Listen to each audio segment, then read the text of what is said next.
Hey, everybody. Happy Thursday. Welcome to Winners and Winers Radio. I am your host, Scott Steen, the lead handicapper at winnersandwiners.com, joined, as always, by my co-host. He is the effervescent one. He is the one, the only. He's the senior handicapper at Winners and Winers, and he is my good pal, Scott Reichel. Scott, happy Thursday. How are you?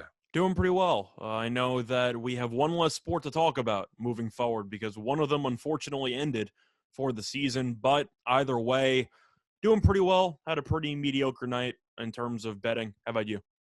Yeah, about the same. About the same. We got a little too fancy with the Royals game. Took them first five, and on the run line took Cincinnati. And of course, Brady Singer was very good, and Cincinnati didn't pull away till late. But yeah, other than that, we're just kind of. It seems like everybody's just kind of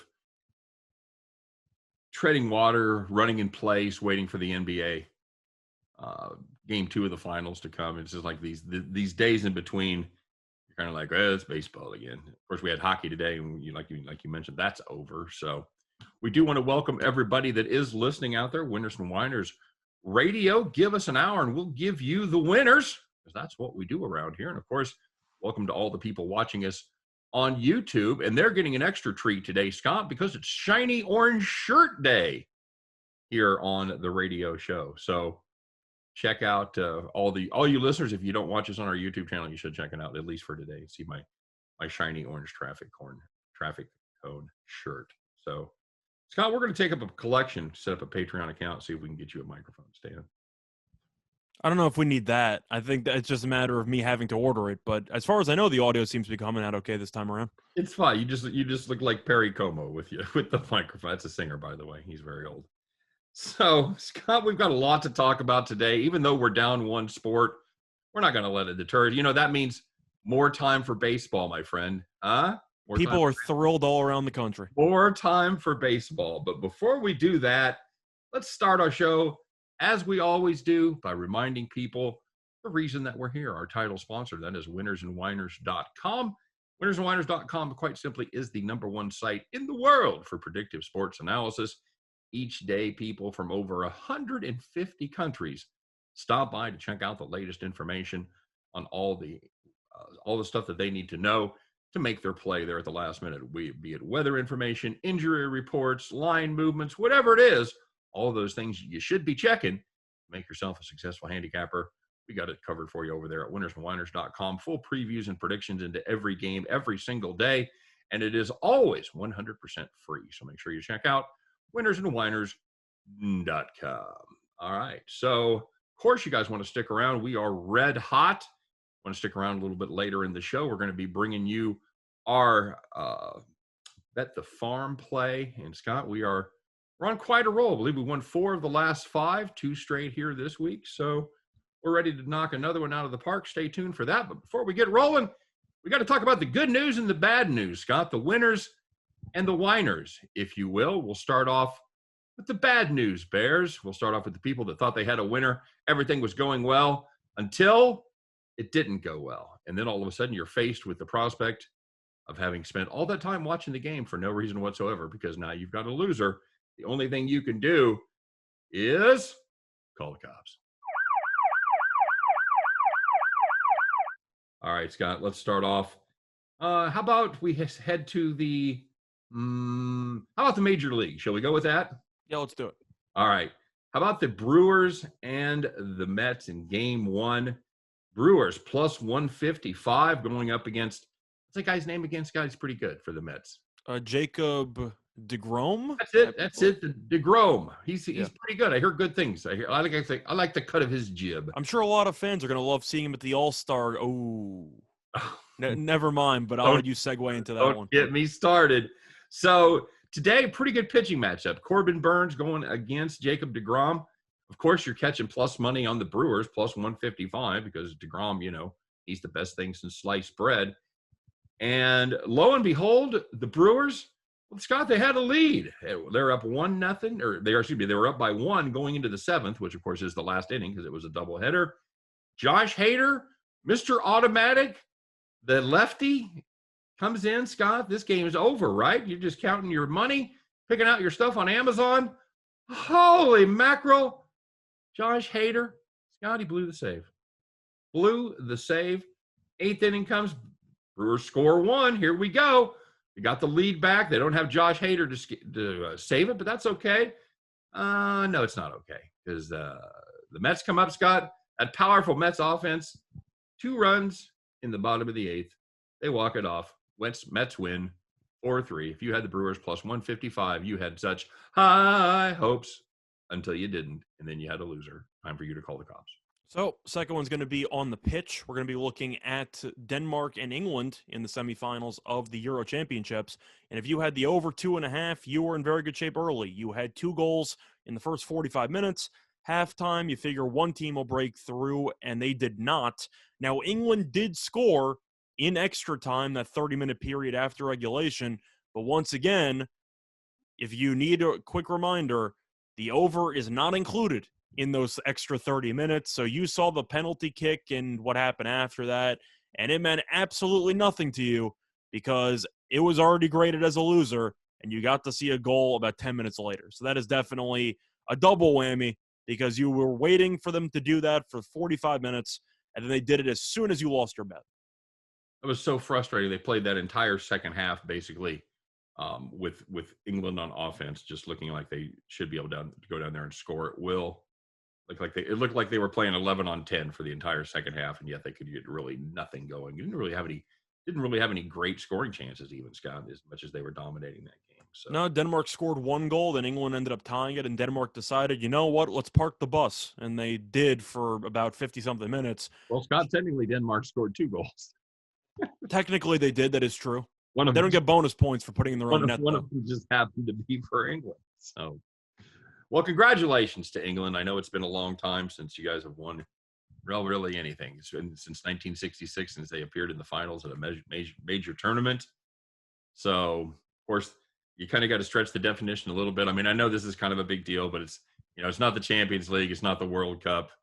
It's would you call the Euro a pretty distant third place in the prestige of the championships that European teams can play in? But you're saying the first one. So I got the first one. What was the second one you said? Champions League and World Cup. Well, the Champions League is more club-wise, so I think that Euro is more important than the Champions League. Well, I mean, okay, so let's answer that question. Is it more important to the individual players? Harry Kane plays for Man City. Well, he probably will be playing for Man City in a bit, but he was playing for Tottenham the past year. Okay, so is it more important for Harry Kane to win the Champions League, or is it more important for him to win the Euro with England? It's got to be with England. They haven't won anything. Okay. I mean, Tottenham hasn't won much either, but still, you got to compare it to just national pride. And now we talked about how it means more to some basketball countries if Slovenia or somebody would win, and how Doncic chose that because the odds of them winning are so unlikely. For England to win anything for about the first time in 40-plus years, yeah, that's got to override any type of individual club success I could think of. Okay. So you agree? I do. In case of England, my question is, does it translate to other countries that have had success? So I think it probably does anyway, just because the Euro and the World Cup are every 2 years and every 4 years instead of having to compete for a Champions League every year. So just the infrequency in comparison, okay. I think it's more important to win the actual international competition. Okay. You put the Olympics in there anywhere? Well, the Olympics are for I'm trying to remember if it's under 21 or I believe it's under 21. So that's why a lot of these players don't participate in the Olympics anymore. All right. Very good. And Scott, last but not least here on our Call the Cop segment, going to be the ladies. Scott, little WNBA action tonight. The Dallas Wings, if you had them plus 4.5 against the Minnesota Lynx, man, you were looking good. Not only were they were ahead by 5 heading into the fourth quarter. You got 4.5 points to play with. So basically, as long as they don't lose the fourth quarter by 10, Scott, should be pretty good shape. They were in good shape, Scott. They gave away a little bit of it, but they still led by 1 with 1 minute left. They trailed by 1 with 1 minute left. Excuse me, they trailed by 1 with a minute left. That's right. But they didn't score again. Unfortunately, the Lynx did. They scored 5 more points in that last minute and ended up winning by 6. If you had the Dallas Wings plus 4.5 against the Lynx, I am so sorry, but you have to call the cops. I appreciate the optimism, though, because that Wings team is not very good.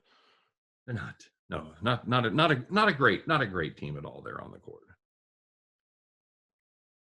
All right, Scott. I was thinking. Sorry about that. I was thinking it was you.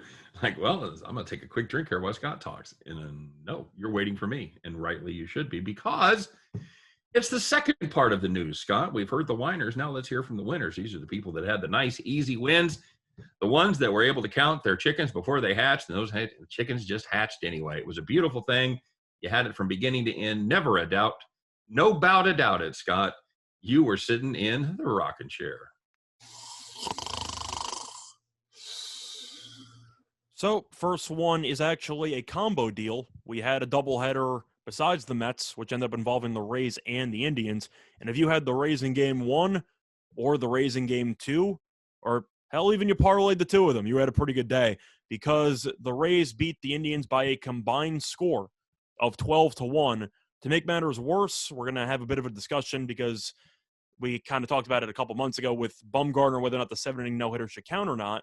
But the Indians got no hit in game 2 of the doubleheader, which means that it is the third game that they have played this season in which they have recorded no hits. It's not even the All-Star break yet. What is happening? Unbelievable. Who was the pitcher that threw the no-hitter for the Rays, Scott? It was a combo type of bullpen day. So they gave McHugh a couple of innings there, and then they let the bullpen take care of it. So it wasn't a one-guy situation, but I don't know if it counts as a no-hitter or it shouldn't, because we talked about Bumgarner early this year and how that shouldn't count. It doesn't. 3 times before the All-Star break? That's sad. We knew this Cleveland team was going to be bad offensively, losing Santana and Lindor, but get on base. Do something. Yeah. That was absolutely brutal. So it was the combo for 7 innings. You know, I guess the Rays are feeling bad for him. They get a guy that can't give up any hits, and they pull him out and they put in another guy. Well, can you get any hits off of this guy? And the Indians say no. Do you have anybody else like further down the bench in the bullpen? They're like, ugh. Cash is like, oh, all right. Can you throw in the first baseman to pitch for maybe an inning or two? How about this guy? No, we can't hit. Is Kiermaier available? Like, no, Kiermaier's not coming in. So Indians not good, Scott, not good at all. And that's allegedly the competition in the AL Central. That's the competition for the White Sox. Fire the hitting coach. And his assistant. Everybody. Get on the horse you rode in on and get out of town. I can't believe the Diamondbacks are still mired in last place after firing their hitting coach and the assistant. I really thought that'd be the move that turned it all around out there in the desert. Can't believe it. Stunning. So, Scott, we mentioned a little bit up top. Had a little hockey game last night. The Lightning and the Canadiens, they're in game 5. Yeah, the under 5. That was a very prescient call because they didn't score any goals in the first period. Tampa Bay did manage to score one goal in the second period. And that was pretty much all she wrote. If you saw that second period, you saw everything that mattered because the game ended 1-0 in favor of the Canadiens. And if you had the under 5 in the Lightning in favor of the Lightning, sorry, Tampa Bay. If you had the Lightning Canadiens under 5 goals, you were sitting in the rocking chair. Just sitting through that game, it gave me such strong deja vu to Game 7 of the Islanders series. A lot like it, didn't it? I'm just watching one team getting chances. Montreal had more chances than the Islanders, but you could just tell Vasilevsky was going to pitch a shutout about 10 minutes into the first period. You just knew that he was dialed in. You knew Tampa was going to get through at some point, and then Montreal was going to try and then try some more. But you knew that after they blew another power play that they were not going to score, and Tampa won again, 1-0. So I think Vasilevsky, did he win every series by a shutout in the deciding game? I would have to look that up, my friend. I'm pretty sure he did. And I don't know if that's ever been done before. Call our good friends at Elias. The Sports Bureau. But I can actually look that up. But either way, I'll do that after the final rocking chair. If you had the Dodgers and the Marlins over 9, you were in pretty good shape. 8 runs combined in the first 3 innings. 1 run in the 5th. 1 run in the 6th, and looking at the quick calculator check there, that's 10 runs, and that is definitely more than 9. game ended up ending on a Marlins walk-off 3-run home run, but either way, that ended up ending at 15 runs, which was well over the total. Yeah, if you've been playing Marlins unders, you've been making a lot of money, but you didn't make any money today because that one went a little nuts. And Scott, there is a fourth rocking chair game, but we'll maybe talk about that a little bit later on doing another one of our recaps. So sounds like a plan. Just a little teaser there. All right. Of course, you are listening to Winners and Winers Radio. Give us an hour. We'll give you the winners. A lot going on, Scott. Shohei Ohtani. This guy's a monster. He set the all-time record for most home runs in the major leagues by a Japanese player with 32. I bet you know who he beat, don't you, Scott? Hideki Matsui. There you go. Matsui had 31, although it took him an entire season to do it. Yeah, that was for a single season, by the way. I just want to say, yeah, single season. Angels have played 86 games, and Ohtani, you knew somebody from the Angels was going to be a prohibitive favorite to win the MVP. You didn't think it was going to be Ohtani. He is currently minus 290, Scott. 290 at the All-Star break to win the MVP. Is that a good price on him? God forbid, should he be even higher? Well, the way that I would look at it is if he stays healthy, he's going to win it. Right. Because he's also pitching, so he's got that angle for him. And, that as an all-star for both hitting and pitching, even though pitching might not have been deserved, the point is that he's in the national spotlight all the time. So if you're talking about media, and that's once again the people who vote for this thing, the media is all over Ohtani. And you know that if he does anything, if he breathes, you'll hear a news story about it. So I do think Ohtani should end up being a bigger favorite within the next couple of weeks. Now, he does have 32 home runs, which means as of right now, he's on pace for that magical number of 60. Now, I don't know if he's going to get there. I don't think he's going to. I think he'll probably get to 50 unless he gets injured. But when it comes to being a favorite, unless he gets injured, he's going to win because the media is going to vote for him because the media loves this guy. Is that fair? It is and it isn't. You don't think he can have a slump? He could. I'm not saying he can't. I just think that so many people are going to look at what he's doing, hitting and pitching, that he automatically has a leg up on the competition. Because even if Vlad, who I believe is second in odds right now, ends up going nuts, you're still going to look at Ohtani, and if you see him striking people out and whatever, he's always going to have an extra piece of just an edge over everyone else. But it's a two-horse race, and Secretary might be coming around turn 3. It really is, Scott. Tell us what the third most popular pick, what the odds are. If it's in single digits, you need to find a new book because there are not many in single digits. Oh, no, it's not even close. I've got one from a week ago, and I'm pulling up FanDuel right now. The third choice is Bogarts. So a week ago, he was 40-1. I'd be curious to see what he is right now as we speak. Right now, he is still 40-1. There you go. And that's the third pick, right? Yep. I've never seen such a disparity this early in the season ever in my life. I wasn't wrong. I said if it's single digits, you need to find a new book. Oh, well, yeah, you absolutely do. Because Ohtani and Guerrero, that's it. I mean, and the next guy is 40-1. Never, ever, ever have I seen anything like that at the All-Star break for MVP. I haven't either. I mean, you might see one guy like Trout being a huge favorite, but you don't usually see two people and then nobody else in the same stratosphere. Two guys in single digits, you'll see a 9-1, 8-1. That couple, maybe a pitcher thrown in there if you want to be generous. That's what I'm saying. But the way that I'm looking at it, I think he should be arguably a higher favorite because once again, it's not based on who's the best player. It's based on who's the media going to be talking about the most and who's going to draw up the most attention. Kind of like the Heisman Trophy, where if you just want to talk about, does he play in a big market? Are people going to talk about him? Are they going to watch him all the time? Ohtani is front page news whenever he plays, and that's every day, plus a pitching appearance every 5 days. So I'm going with Ohtani. I think that the only thing stopping him is injury, or if Guerrero goes on an all-time great second-half run. But even at that point, you really think that the media is going to try to push for a Toronto team in Buffalo winning in the MVP or a guy playing in LA? They love Vlad. I know they do. They should. Media loves Vlad. So they should because he also has the sun angle. He's also very good. Just Ohtani also has the international angle. I think that's going to be a boost as well. I have no interest in laying almost 1 to 3 on a. I didn't say I was going to bet it. You just asked if it was too low. I think it should be higher. Um, I want to find one of these. Do you think there's value on Vlad right now at about plus 210? No, I think there's got to be. I think the value has to be somewhere else, Scott. I think the value has to be on somebody like Carlos Correa.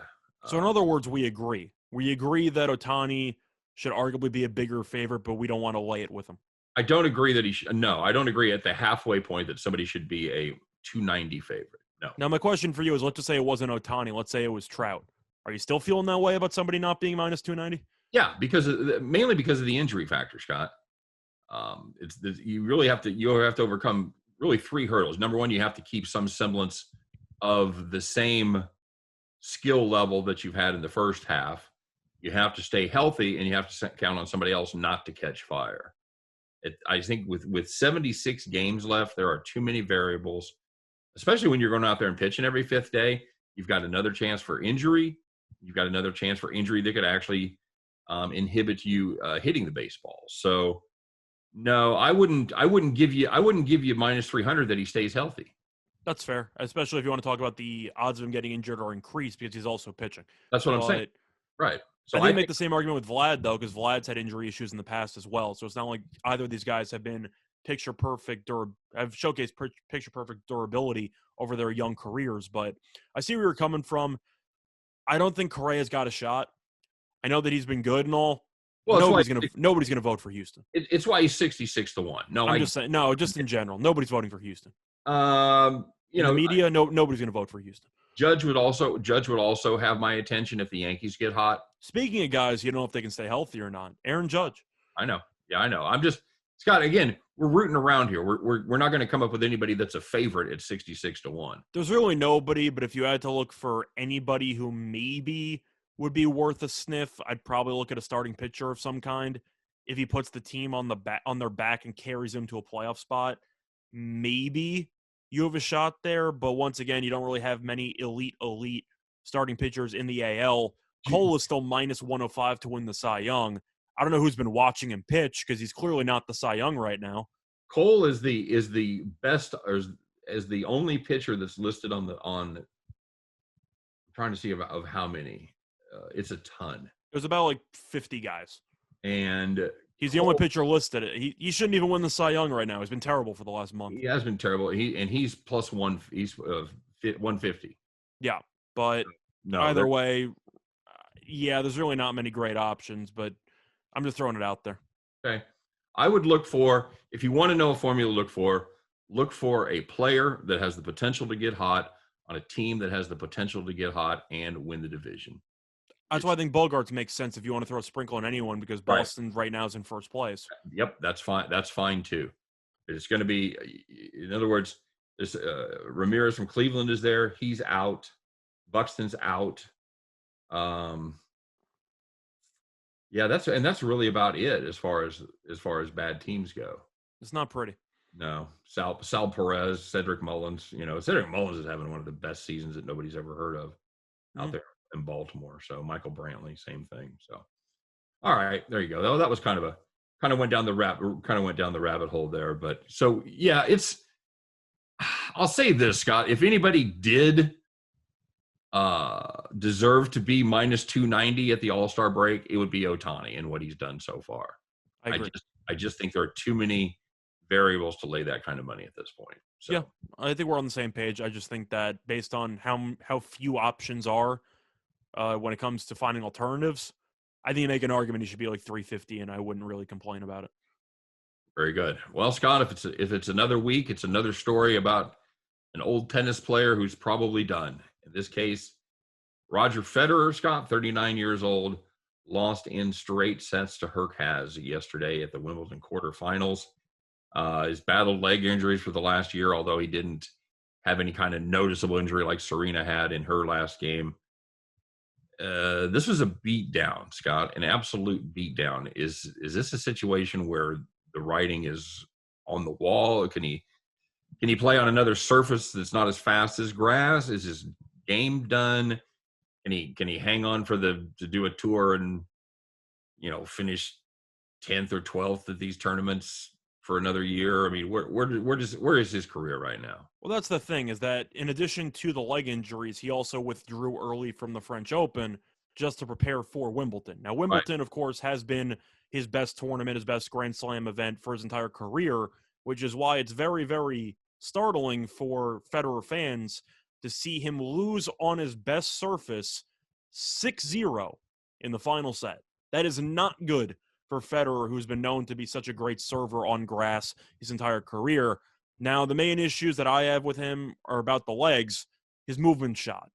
He can't really move that much, and you look at the unforced errors that he had, it wasn't pretty against Hurkacz, but a lot of that's because of the fact that he has to try to find a way to overcome the lack of mobility and the, I'd say, lack of proper footwork that he used to have. Because if you can't run over side to side and cover as much ground as you used to be able to, you might have to gamble a little bit more when it comes to shots, or maybe just the actual form of your shots are a little bit off because you can't properly step into them. So Federer did not look good at all. He was up a break in the second set, and then everything hit the fan. He completely fell apart after that. Am I shocked that he lost? No. Am I shocked that he lost in straight sets? Yes. And I'm even more shocked he lost 6-0. But you could tell as it was going on, he couldn't move. And you want to talk about the serve and how that used to be one of his greatest strengths. It's now one of the bigger weaknesses that he has, because if you know about tennis serving, that involves a lot of power that you generate from your legs, and he simply doesn't have it anymore.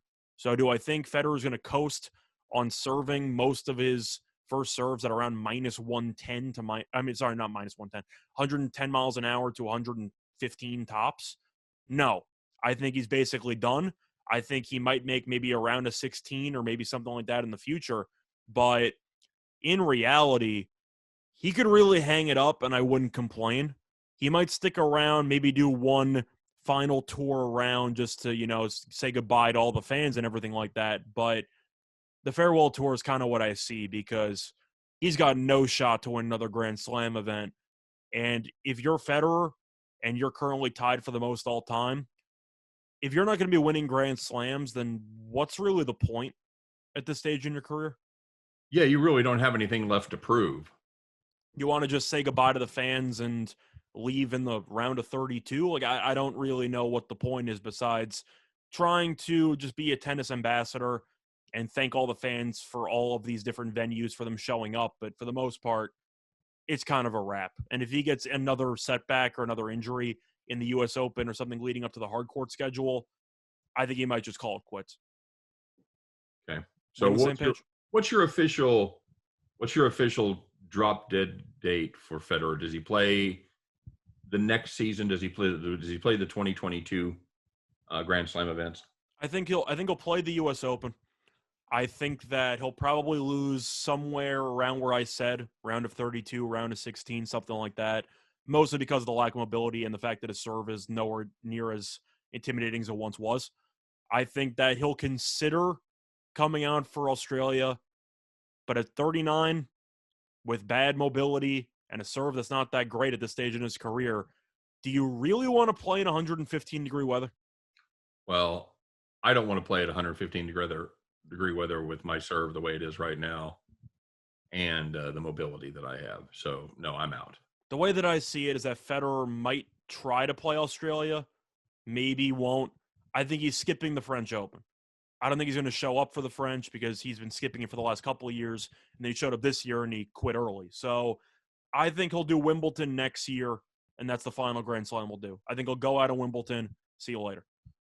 So when you go see him this year at Flushing Meadows, it'll be the last time you get a chance to see him.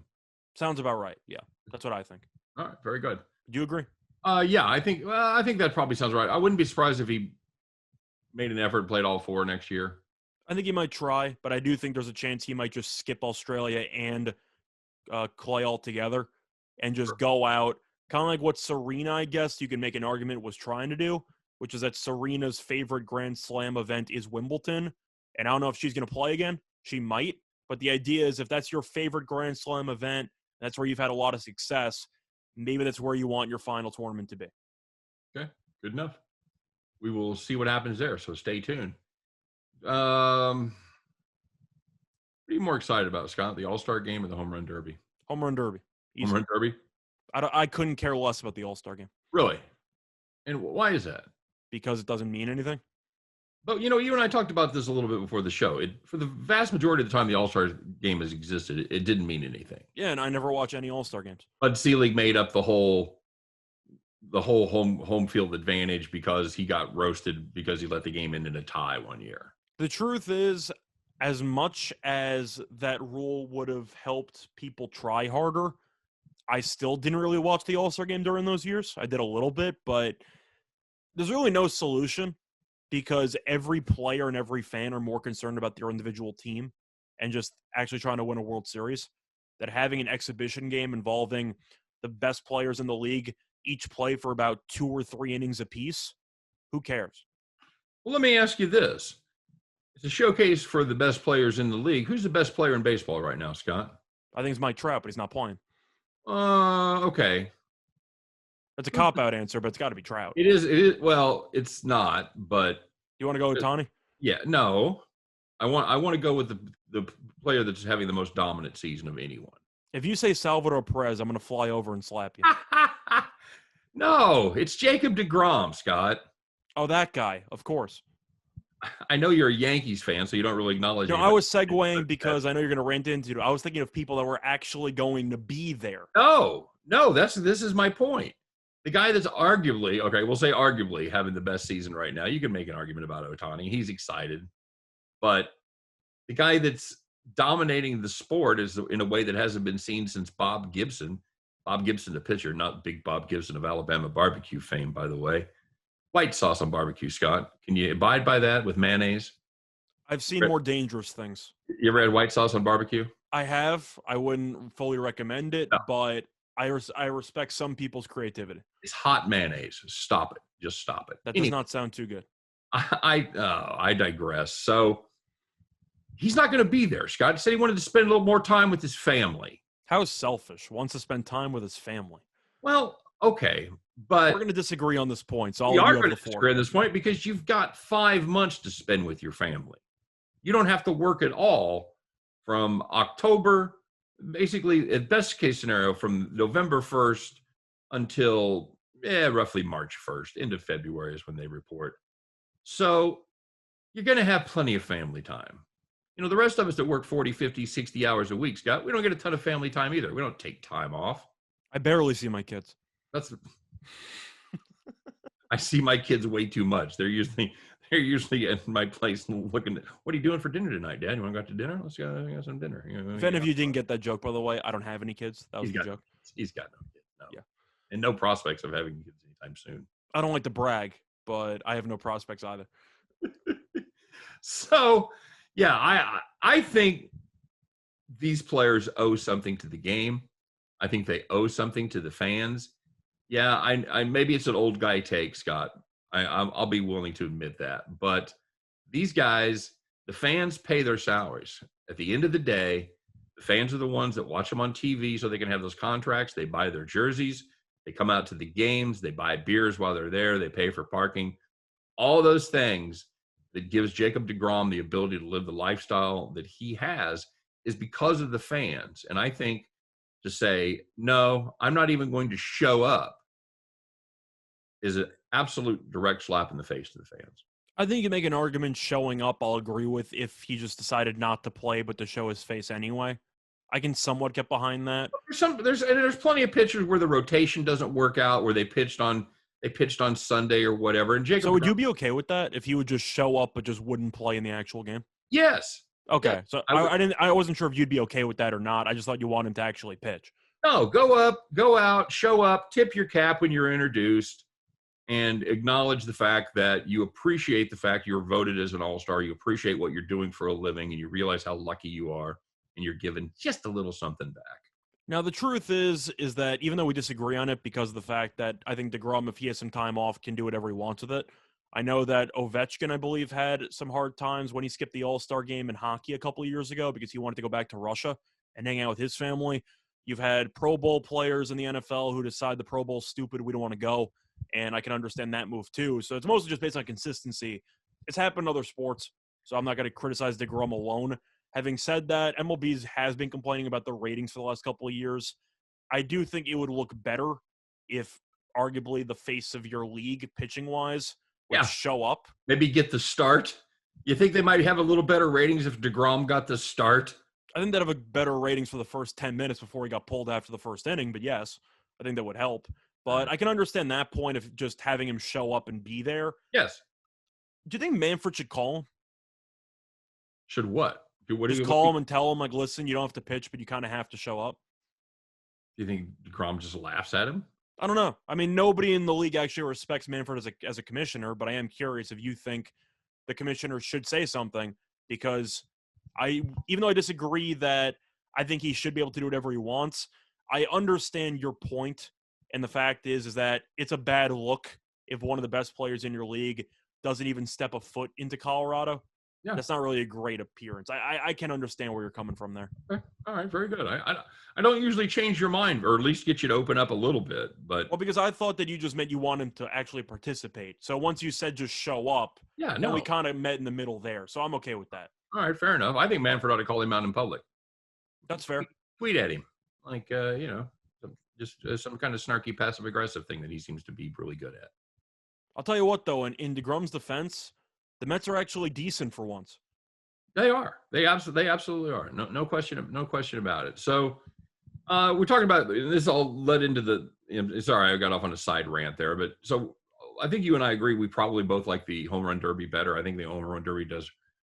I got to look at the ratings. I think they may beat the All-Star game actually in ratings. It's really. I'm going to say the All-Star game probably beats it out by a little bit. It's a little bit. I think it gets closer every year.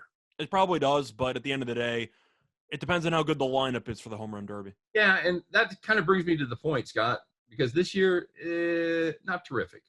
I actually think it's a very good lineup. You like that lineup? Based on the people that got added. What do you like about that? Well, we got to cover the people that got added first. Okay, well, give me the people that got added and tell me why you like it. So you got Soto, you got Matt Olson, 10 home runs, and 20. You got Joey Gallo. Okay. Now Soto and Gallo, I'm big fans of for the additions. Olson, I don't really care about. No offense to Oakland. I know he's a Gold Glove first baseman, whatever. Soto's one of the best hitters in the league. I love Soto. I think he's a tremendous player. Mm-hmm. And Gallo is such a perfect home run derby participant in Colorado. What's the over-under on strikeouts in Joey Gallo in the home run derby? Strikeouts, including 3 pitches, or just any swing and miss of any kind counts as strikeouts? 3 swings and misses. I'll give you a lot, but for 1 swing and a miss, I'll set it at plus 250. Yeah, that's probably right. Either way, though, Gallo in Colorado, one might go 500 feet. He might obliterate this thing. I think you see a 500-footer here. You might. I really do. Soto, I don't exactly think of being a good home run contestant because he's just such an all-time great pure hitter. So I don't know if I agree with him being in the contest, but he's just such an entertaining character, and he's so good. I'm okay with him being in there too. I think it's a pretty good lineup. It's not amazing, but I think it's pretty good. It'll be like watching Bryson DeChambeau drive that 770-yard hole up there in Montana. You see that drive he hit, Scott? Absolutely launched it. 480 yards. And he was mad. He thought he could go 550. The altitude helped him out a little bit. Oh, yeah, it's 7,000 feet. Absolutely. But if you want to just talk about the actual lineup here, you got Ohtani, you got Pete Alonso, you got Soto, and you got Gallo. And even though Gallo is a player, isn't going to draw much attention. Are you a home run derby? You're just trying to piss me off? It's a Happy Gilmore type of player to have in a long drive competition. You want Gallo in the home run derby as much as possible. Did you forgot about the player with the second most home runs in the lineup, Scott? Yeah, I know. You want Salvador Perez. I know. Yeah. But you want Big Papi, man. I can understand why you might be a little bit upset because you're used to seeing the Griffeys in it and all these other guys and whatever, but it's a pretty good lineup in my opinion. Okay. All right. It just a lot of the guys you think of as big boppers, they're not there. Yeah, I just think you make a case that Ohtani and Soto are 2 of the best young players in baseball, and they both showed up. Soto's got 10 home runs, Scott. Well, he's also been injured. But Soto, I don't care what you want to go with his home run numbers. Yeah. The guy won a ring when he was about, 20? Okay. Had a phenomenal postseason. He was a he's a phenomenal hitter in the league. Get him in there. He's definitely entertaining enough. All right. Who do you like to win it? You have odds? No, because they didn't update the odds with the Yeah. new contestants that were put in. I But couldn't find him anywhere. I didn't know if you'd been able to dig him up. I was trying to dig him up as we were talking. I was thinking of Ohtani or Alonso. Yeah. I might be swapping out Alonso for Gallo. I need to have Gallo in one of the two I'm taking, because the issue that Gallo run into is not if he can actually hit about 30 home runs. It's how much time is going to take before the balls actually land. Like, that's going to be the disadvantage he has, because these balls are going to absolutely launch themselves probably more than 500 feet. Gallo is perfect for this contest. So I'll go with Gallo, and I'll go with Ohtani. Did you say Joey Gallo? No, it's Callow. Jerry Gallo's dead. I'm aware of that. Callow. Yeah. But I think Gallows has a great chance to win this. You? Yeah, sure. He can definitely hit the ball a long ways, and It's like they already had the lineup ready, and then they brought in a ringer, and you're just like, "What are you doing here? You're a little bit overqualified for this." I feel like Gallo's just going to show up saying, "All right, which one of you's got second place?" You don't even work for Burger King, dude. Why are you here? My cousin's friend, a guy who manages Burger King. It's like they found a loophole just to throw in a ringer, just to try to I'm playing today. put on a show. All right, well, we'll talk about this. Hopefully, are you changing your thought on who wins? We both like Ohtani. I'll put Gallo over Alonso. Okay. All right. With the rooting interest of Trey Mancini, of course. Yeah, of course. Of course, I'll be rooting for Sal Perez. What a fun guy. Fun guy. We'll be talking about this tomorrow. Hopefully, we'll have some odds. We'll update it real quick. We're not going to do a whole segment on it, but we'll hit that real quick before we go for the weekend. Yep. All right, my friend. Well, let's talk a little basketball, Scott. Like we say, congratulations to the Tampa Bay Lightning. Picked up that 1-0 win in Tampa Bay. Worked out perfectly for the mayor, didn't it, Scott? She called it. She was dummy of the day, not dummy of the week. She was. It was a beautiful thing. Oh man, we totally blew past the donkey of the day. I wasn't sure about the scheduling. Do we have time to fit it in there? Yeah, real fast. All right, real fast, Scott. All right, you ready? Yeah, let's do it. All right, here we go. It's time for the donkey of the day.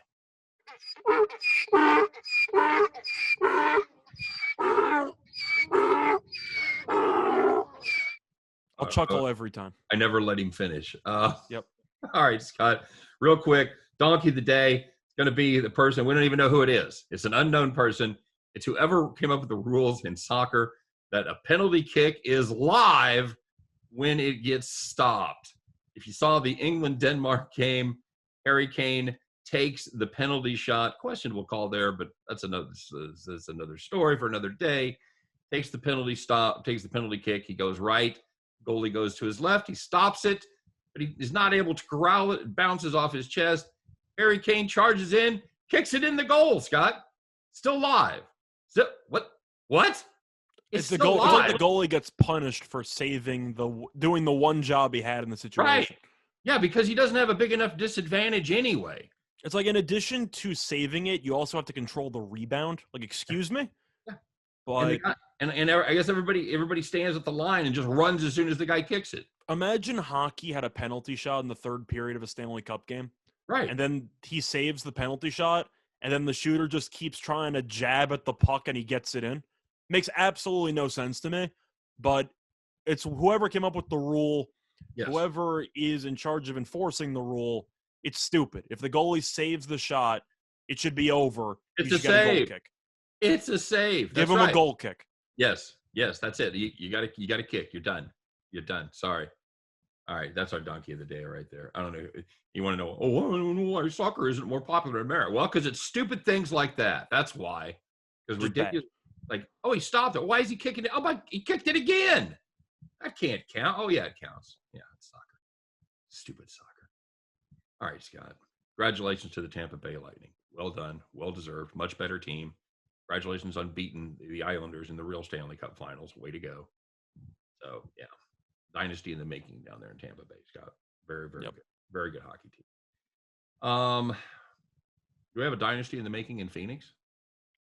I would say no, but I'll tell you what, it's looking pretty good for them right now. Yeah, they do. They do look good. How do you define a dynasty? 2 or more titles? I would say 3 titles in 4 years. I was going to say, because isn't Chris Paul a free agent at the end of the year? I'm sure he is. So I am not going to call them a dynasty when their best or second best player might not be there in a couple of months. Agreed. It is hard to keep teams together. You don't have dynasties like you did in the past because of free agency, salary cap, and all that stuff. Yep, exactly right. So we'll talk about this game in particular. Giannis is not even on the injury report, so it looks like he's going to be good to go. This is a game that opened 5.5, pretty much stuck right there. Scott Suns still 5.5 point favorites. Total opened high, 220.5. It has come down. There's been under money, and it's now down to 219.5 across the board. Let me make it easy. Do you see this one going any differently than the first one? And if you do, why? I think it'll be more low scoring than the first one. Okay. And the main reason why is I just think Milwaukee's going to go smaller. I think that they have to make some defensive adjustments. Phoenix had pretty much a perfect offensive game for game 1. The three-point shooting could have been a little bit better, but the concept was we're just going to go at the big men from Milwaukee, and they're not going to do anything differently. They're just going to sit there and just get destroyed by Chris Paul and Booker for the entire game. I think Milwaukee makes some adjustments. I think they might play a little bit more zone.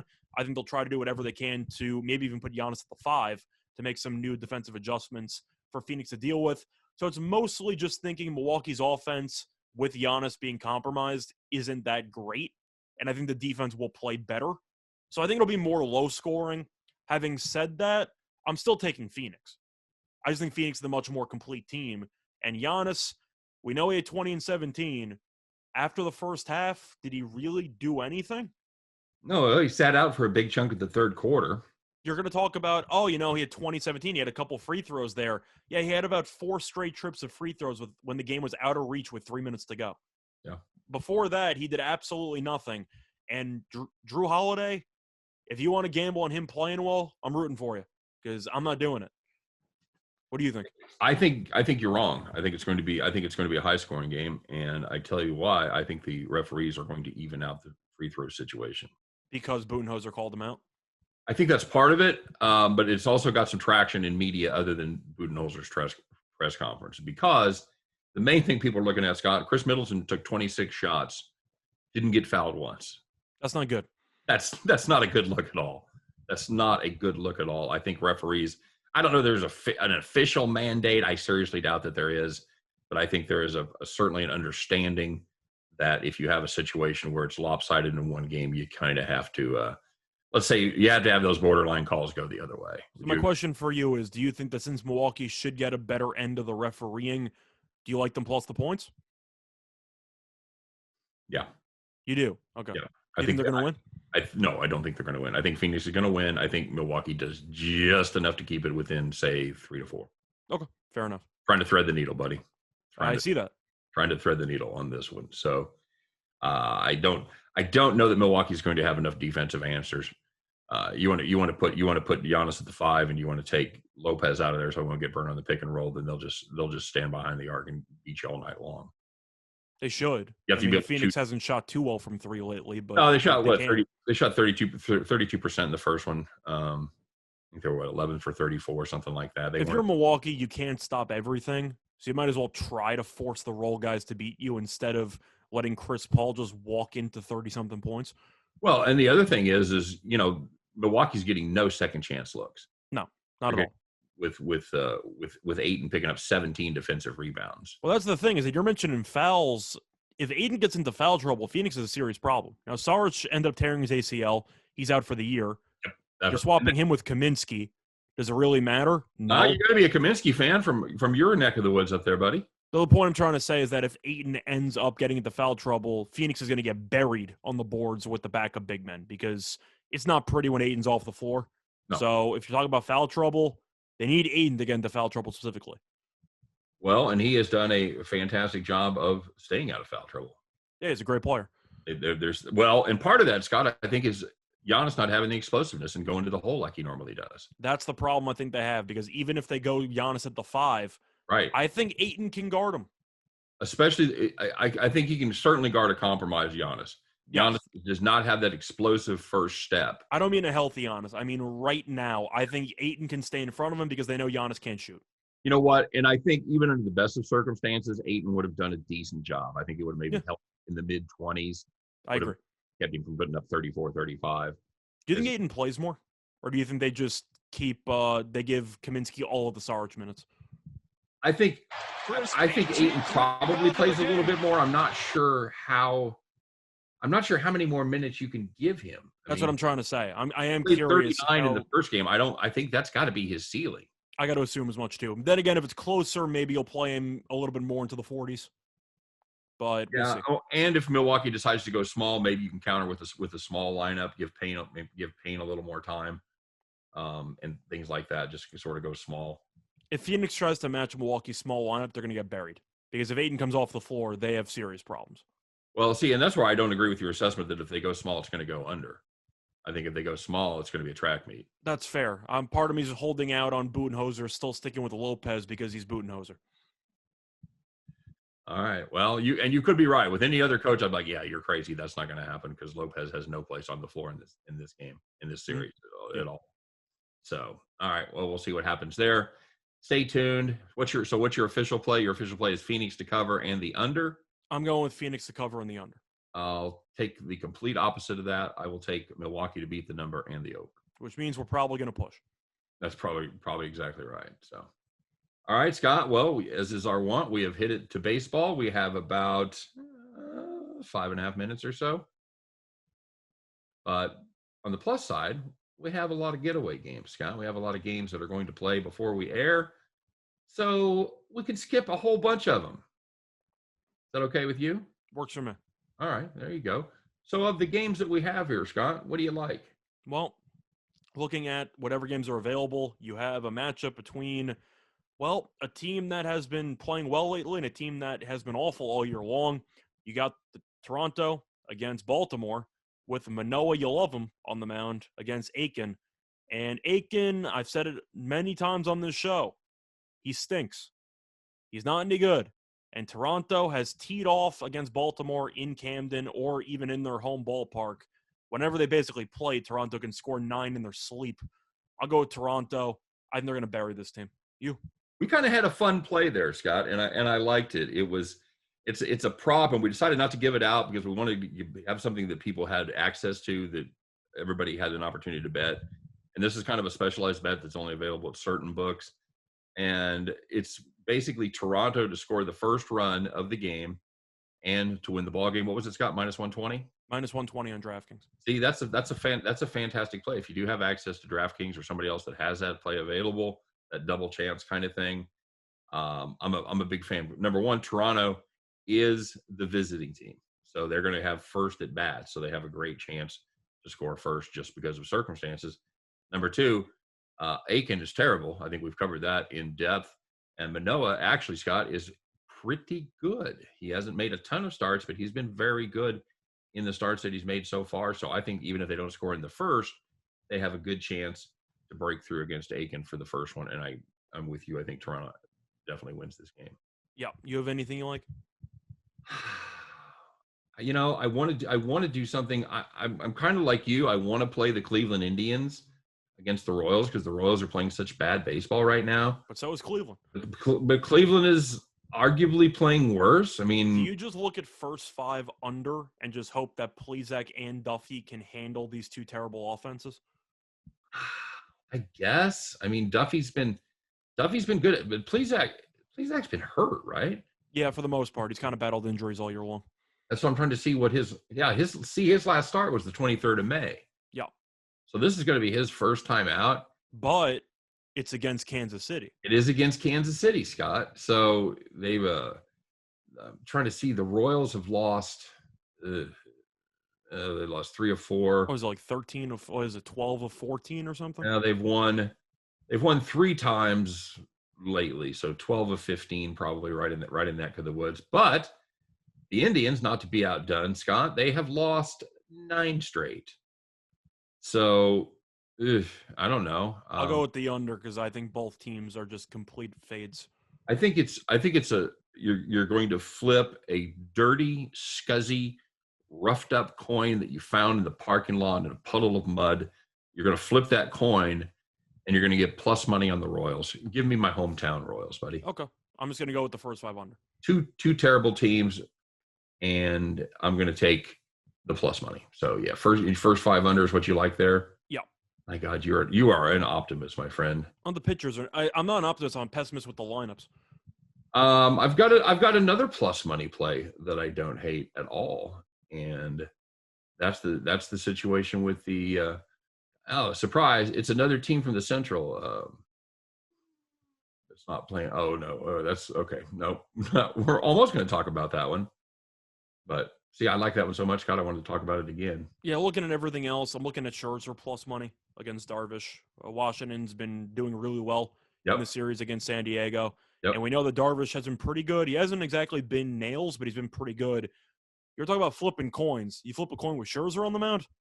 I got to be interested in that move. Yeah, he's been fantastic. He's been fantastic lately. So, yeah, I think Darvish has been good. Scherzer's been Matt Scherzer for the last 4 starts. So I like Washington catching a great price there. I got it at plus 145. Yes, please. It's a great deal for Scherzer. I got plus 100 on Cincinnati behind Tyler Mahle. I like that as well. Yeah, Cincinnati's been good. I'll take first 5 though, because that bullpen terrifies me. Yeah, I know. And of course, you scared me off of them yesterday. I mean, my first 5 pick, of course, the bullpen was outstanding against the Royals. Yep. Couldn't have been better. All right, Scott. So it is time for you and I to do what we do. We're going to put our heads together, come up with our very best play. The question we get asked more than anything else by people out there, or be it the comment section, be it Twitter, what are you guys playing today? What's your favorite play? What's your best play? And we decided to put that here in the little segment we like to put together and come up with our very, very best play. If you had to put it all in the middle, if you had to bet all your chips on one game, this would be it, Scott. It is time to put on your straw hat, climb on the tractor, kids, because it is time for Bet the Farm.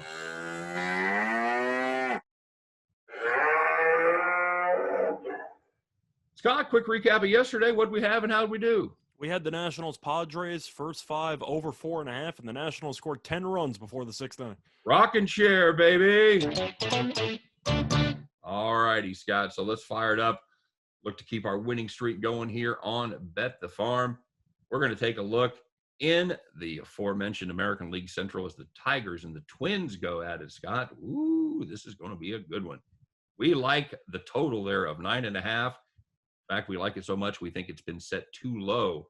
Tyreek Skubal, my buddy. He is on the mound for the Tigers, 4.35 ERA, 1.39 whip. And he is a very different pitcher on the highway, Scott. 5.67 ERA away from home as opposed to 3 and change there at Comerica Park. But I saved the best for last because opposing him on the mound for the Twins, you know him, you love him. It is J.A. Don't call me Jay. Happ, Scott. 6.09 ERA, 1.5 whip, and you put him on the field at night. He's even worse. 8.02 ERA in night games, and this is a night game, Scott. And break up the Tigers. They've been an offensive juggernaut. 5 runs in 8 of their last 9 games. 3 of the first 5 meetings have had at least 10 runs. Scott, sit back, sit in your rocking chair, watch the run score. Bet the Farm Tigers Twins over 9.5. Friendly reminder, both bullpens also terrible. So if one of them do pitch well in this matchup, you can see some fireworks late. Yep, absolutely. All right, guys, that's your Bet the Farm play for today. Tigers Twins over 9.5. For myself, for Scott Reichel, for the whole team at Winners and Winers, we appreciate you listening. We appreciate you watching. If you're watching on YouTube, don't forget to drop us a comment. Come back and see us tomorrow because we're going to be here, all right? You guys take care, and we'll see you mañana on Winners and Winers Radio. Take care, everybody.